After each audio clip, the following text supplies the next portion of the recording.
Hey guys, everything new under the sun. I wanted to do a short video about Matt Walsh. So he is a blogger, an apologist, a conservative, a Christian who is supposedly defending the Christian faith on podcasts, and he's a speaker, and he's come out and there's a Twitter comment and a podcast that effectively denounced young Earth creationists and said, "Well, science has already confirmed millions of years." And a ton of creation sites came out and leaders and really called him out on this.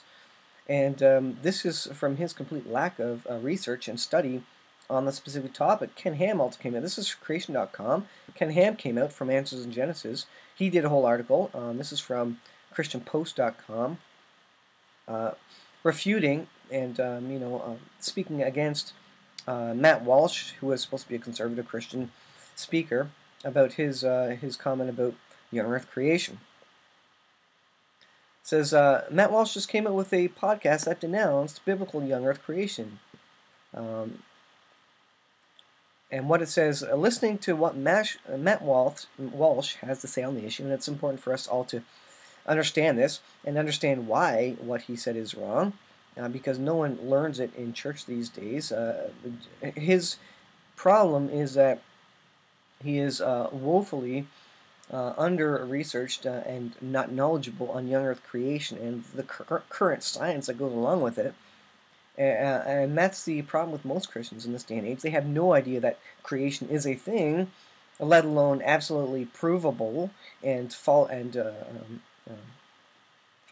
goes along with science in every way, shape, and form. It's evolution that is not scientific, and if you put it against empirical science, evolution versus creation, creation always comes out on top as the one that is actually empirical science, testable, observable, repeatable. That's what empirical science is, and creation always comes out the one that is able to be tested and observed and repeatable. So listening to what Walsh says on the issue, there is one thing above all that stands out that cannot be ignored. Walsh has clearly never spent any quantity of time studying what actual modern-day defenders of biblical creation have to say. He displays shocking ignorance of biblical creationism throughout the entirety of his podcast, and in many places is guilty of using strawman arguments. So it almost sounds like he's an evolutionist, arguing against creation with all the regular ploys, which completely fail to engage with what biblical creationists actually believe, or in fact what the Bible itself says, for that matter, which is, boy, that is scathing to say that he is actually not reading the Bible and just basically going along with secular evolutionists who say science says millions of years, and science does not say millions of years. It's their interpretation of the evidence, the same evidence that creationists receive, and they interpret it as millions of years, and there's just a ton of errors and mistakes that they go down. It's laughable that in a lot of ways the science that secular scientists do, which in no way confirms an old Earth by any stretch. All science, the whole Earth, points to a young Earth. It's just the matter and way in which you interpret the same evidence between us. One person looks at a rock and says millions of years old. Another person looks at a rock and says it's less than 6,000 years old. And there's a whole background detail as to how you get there, how they get those numbers. The fact is that science always agrees with creation, and evolution is not observable or repeatable, which is required for empirical science. Evolution has no empirical evidence.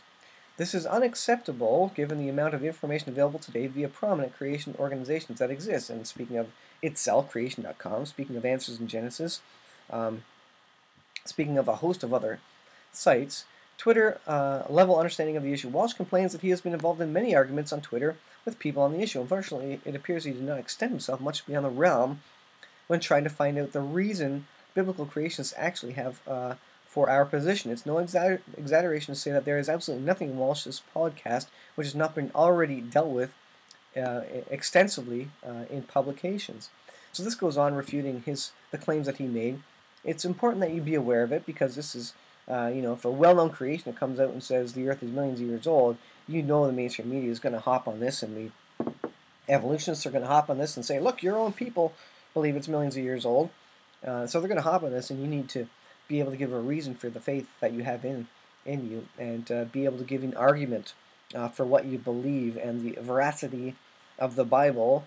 And so you need to know this stuff. And so I'm going to put it out there. I'm going to put this link in the description. I'm not going to read the whole thing. Please go read this whole thing, understand it, and make your own decision on this. And if you come to the conclusion that the Bible is accurate and the earth is young, which is the only scientific conclusion that I believe that you can make based on the evidence, then you need to understand and have an answer for people who ask, because so many people will poo-poo you if you say the earth is young, and you'll come out of it embarrassed if you don't know exactly what you believe about a young earth. And that's why I have a whole playlist about young earth versus evolution, showing all the proofs of, not all of them, but a bunch of them over the years, about why the earth is young and why evolution is completely fake, made up, not based on any actual science at all. Guys, I'll leave it there, but I'll put a couple of links to one to Ken Ham's and one to creation.com, and you can read their refutation of Matt Walsh's podcast and tweets. And it's important as a Christian to know and to be aware of this and to understand what the argument is about and to understand the evidence behind the argument. I'll leave it there, guys. Thanks for watching. We'll see you in the next video.